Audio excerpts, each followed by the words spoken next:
আসসালামু আলাইকুম, আশা করি সবাই ভালো আছেন। আপনাদের সাথে আছে আমি মোহাম্মদ আবু সুফিয়ান শেখ। আপনি হাদি ভাইকে চিনেন? হ্যাঁ, আমি জানি আপনি হাদি ভাইকে চিনেন। বাট হাদি ভাই মারা যাওয়ায় আপনি কান্না করছেন। অনেকে আছে ভাই, যে মানুষটা মারা যাওয়ায় হিউজ পরিমাণ মানুষ কান্না করছে। হাদি ভাই আপনার কে কাছের কেউ? আপনার আত্মীয় স্বজন? আপনার এলাকার মানুষ? না। ইন কেস এমন হয়েছে অনেকে হাদি ভাইয়ের ভিডিও পর্যন্ত দেখতো না, জানতো না, চিনতো না।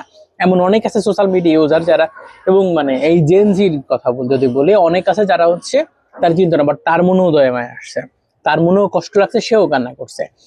এমন কি, যে মানুষটা আপনার এলাকার রিক্সা চালায়, যার কাছে একটা স্মার্টফোন নাই, সেও হাতে বেড়েছে না, সেও কান্না করছে। ঢাকার যে ভিক্ষুকটা ঢাকা আটা শোনেন না, তার সাথে পরিচয় নাই, সেও জানা যায় গিয়ে কান্না করছে। কেন? একটা জিনিস দেখেন, আল্লাহ যার জন্য মানুষের মনে দয়া দেবে, সে মানুষ, সে তারে মানুষ চিনুক না চিনুক, আল্লাহ তার জন্য মানুষের মনে দয়া দিয়ে দেবে। কি পরিমাণ মানুষ যে কান্না করছে আপনি চিন্তা করতে পারবেন। ঠিক এই সময় দাঁড়ায় শুধুমাত্র সে মারা গেছে বিষয়টা এমন না, কাউকে পোড়ায় মারা হয়েছে, বোম ব্লাস্ট হয়েছে, এর বিচার আসলে রাষ্ট্র কতটুকু করতেছে এটি কিন্তু বড় একটা জায়গা। কোনো সম্ভাবনা নেই। প্রধান উপদেষ্টা তিনি বললেন হাতিরা মরে না। হাদিরাদের যারা মারে তাদের বিচার কতটুকু করবেন এইটার কোনো সুস্পষ্ট ব্যাখ্যা জানাজার দিনেও তার কাছ থেকে পাই নাই, এখন পর্যন্ত খুব একটা বিষয়টা তার কাছ থেকে শুনি নাই। কেন শুনি নাই সে জানে, কেন শুনি নাই।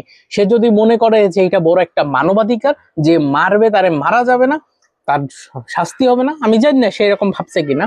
তো আমি আসলে এই জায়গাটা নিয়ে বলতে পারবো না।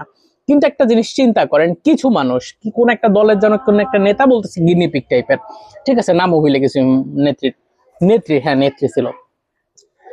এত মানুষ কেমনে হয়েছে ভাই? ছোটকাল থেকে একটা জিনিস দেখতেছি, বরিশাল বেলেস পার্কে যদি একটা মানে সমাবেশ হয়, ওই বরগুনা থেকে ভোলা থেকে মানুষদের ভাড়া করে আনে, লঞ্চ ভাড়া করে আনে, বাস ভাড়া করে আনে। এই মানুষগুলো কেমনে চিন্তা করবে?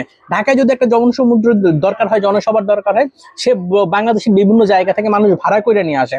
তাহলে এই মানুষগুলো কেমনে চিন্তা করবে যে জানা যায় মানুষ গেছে ভালোবাসা? কারণ সে তো জানে সে মরলেও টাকা দিয়ে কেন লোক আনা লাগে, সে মরলেও কেন এত মানুষ না আসে, তার এলাকায় মানুষের মানে গুরুত্ব দেয় না। এত মানুষ একটা মানুষকে কেমনে গুরুত্ব দেবে? যার কারণ হচ্ছে এই মানুষটার, এই হাবিবের জানা যায় যে এত মানুষ হয়েছে, এটা না ওনারা বিশ্বাস করতে পারে না, ভাবতে পারে না।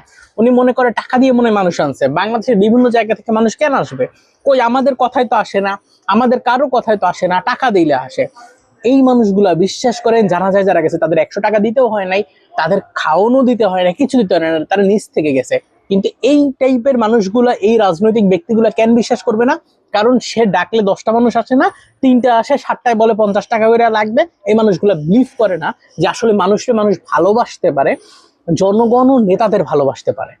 অনেকের মতো একটা জিনিস দেখেন, যে হাদি ভাইয়ের সংগঠনে বা তার টিমে কি পরিমাণ মানুষ ছিল? অল্প কিছু মানুষ ছিল। একটা জিনিস চিন্তা করেন, আপনি যখন এলাকায় হাঁটেন, আপনার এলাকায় মানুষ ভিড় পড়ে যায়, আপনি ধরেন খুব গণ্যমান্য ব্যক্তি, আপনার মানুষ খুব ভালোবাসে, খুব পরিচিত, আপনাকে সম্মান দেয়। আপনি যখন এলাকায় হাঁটেন তখন মানে লোক ভিড় থাকে আপনার পিছে, থাকে না? কেন মনে থাকে না? কারণ এলাকার মানুষ আপনার চিনে, এলাকার মানুষ জানে, এলাকার মানুষ আপনার ভালোবাসে, আপনারা জানে যে আসলে ভিড় দেওয়ার দরকার নাই। হাতি ভাই সেম জায়গাটা ছিল, তাকে ওই মানুষগুলো ওন করতো, নিজেদের মনে করতো। তার সে হাঁটলে, সে যখন গণসংযোগ করতো, তখন যে তার পিছনে ভিড় দিয়ে চলতে হবে বিষয়টা এমন না। কিন্তু যাদের পিছনে ভিড় দেয় তাদের পিছনে প্রত্যেকে একটা, ঠিক ওই 5টার পরে 6টার পরে যখন মানে ভিড়টার কাজ শেষ হয়ে যায়, কাগজপত্র বিলানোর কাজ শেষ হয়ে যায়, একটা টাকা নিয়ে চলে যায়। ইটস ট্রু, এটাই হয়।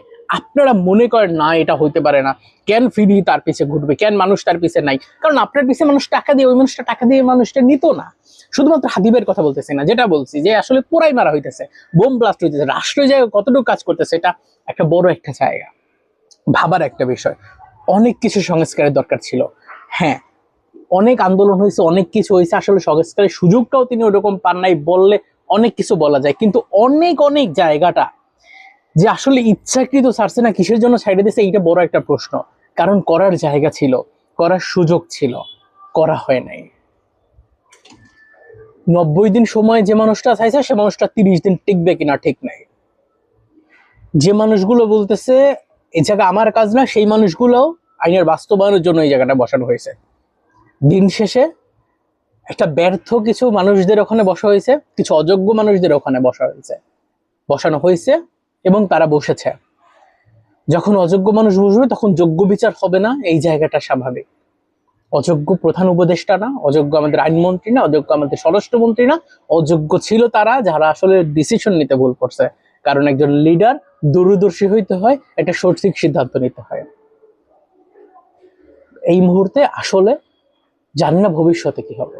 এই মুহূর্তে আসলে আমাদের বিচার দরকার। আপনি যোগ্য না অযোগ্য এখনো প্রুফ করার সময় আছে, এখনো আপনি প্রমাণ করে দেন যে আসলে আপনি বিচার করতে পারেন। আপনি স্বরাষ্ট্রমন্ত্রী উপদেষ্টা, আপনার সেই ক্ষমতা আছে। আপনি আইন উপদেষ্টা, আপনার সেই ক্ষমতা আছে।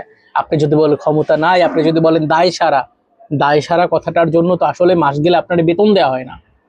দায় সারা কথাটার জন্য আসলে আলু মানে গোস্তের মধ্যে আলু বেশি কিনা এইটা দেখার জন্য হচ্ছে আপনার বেতন দেওয়া হয় নাই। মাস গেলে বেতনটা ঠিকই নেওয়া হয়।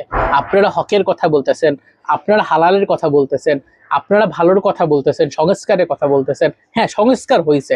যে মানুষটার আসলে দেশ দেখার কথা ছিল সেই মানুষটা এখন আলু দেখে বেড়াইতেছে গোস্তের মধ্যে আলু কিনা।